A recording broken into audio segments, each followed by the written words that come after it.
Imagine a wall that cost the lives of 500,000 people to build.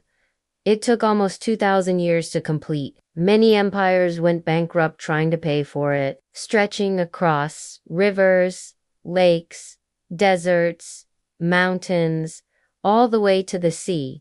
This wall isn't just the biggest man-made structure in the world, it's one of the 7 wonders and an incredible architectural masterpiece. This is China's Great Wall, spanning up to 21,196 kilometers.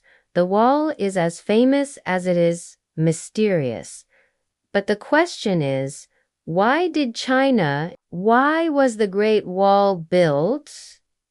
What's the connection with dragons? Why is it called the world's biggest cemetery? And after all those years of hard work, why is it still seen as a failure? In today's video, we're going to uncover these mysteries surrounding China's Great Wall mysteries that still make people wonder to this day. So make sure you watch the whole video. And if you're new here, don't forget to hit that subscribe button and click the bell icon to get all the notifications. The Great Wall of China is the longest wall in the world, but it's not just a straight wall. Actually, it's made up of many different sections joined together. Even today, lots of parts of this wall run parallel to each other and stretch out in various directions. If you put all the sections together, the total length of this wall is about 21,196 kilometers.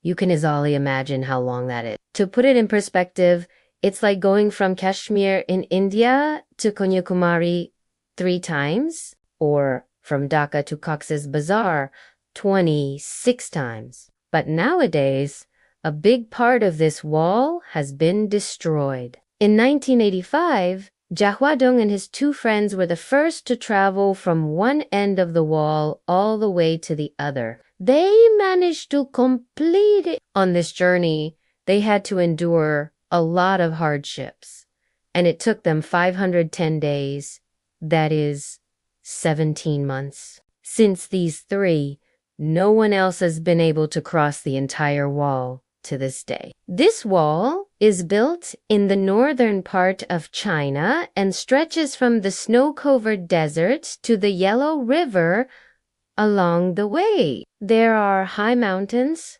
steep rocky areas, dry deserts, snow-covered regions, rivers, ponds, and the sea. The wall passes through various natural landscapes in such a way that from a distance it looks like it is swaying. Maybe that's why the Chinese people call it ... the stone dragon. It protects them from foreign invasions. Many people in China believe that thousands of years ago, a dragon flew over and marked the path for this wall. And later, the workers followed the dragon's trail to build it. According to Chinese beliefs, the dragon symbolizes power, authority, and divine energy that protects them, just like water represents life-giving wisdom and well-being.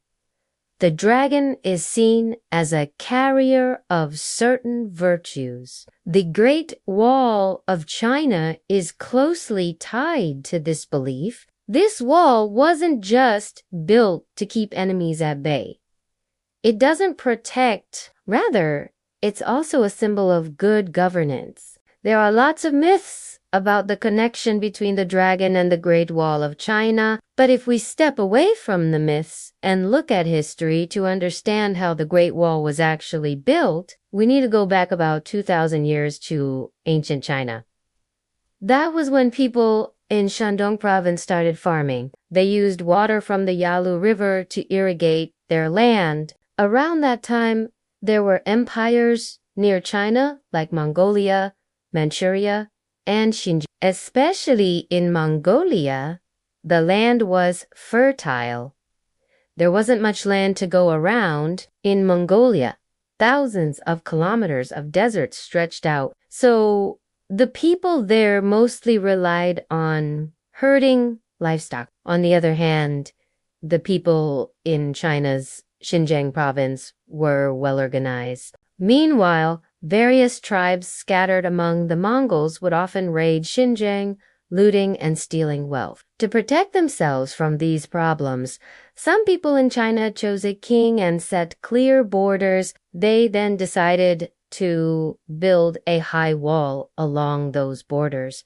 Back then, Emperor Qin Shi Huang started building the Great Wall in 223 BC, but no single empire could have built such a long wall on its own. So, over time, many other empires joined in, and it took almost 2,000 years to complete the entire wall. During this long period, Chinese rulers hired the best architects and engineers of their times for the job. More than 2 million workers took part in building the wall. A huge number of ordinary people were employed, and even prisoners were forced to work as punishment. They were sent to work on building this wall. For 4 years, they were engaged in this wall construction. If you look at the wall today, you'll see parts of it are dry desert, while other parts are high. Rocky mountains that are almost impossible to climb. Around these mountains, there are dense forests in such tough conditions. The workers had to endure extreme hardships while building the Great Wall. It's said that for 2,000 years straight, the construction went on at such a pace that workers couldn't go home for years. They had to work 16 to 18 hours every day, and yet even then, they couldn't even eat their fill. The cruel rulers of China subjected them to inhumane torture. The workers had to sleep right next to the wall in freezing cold.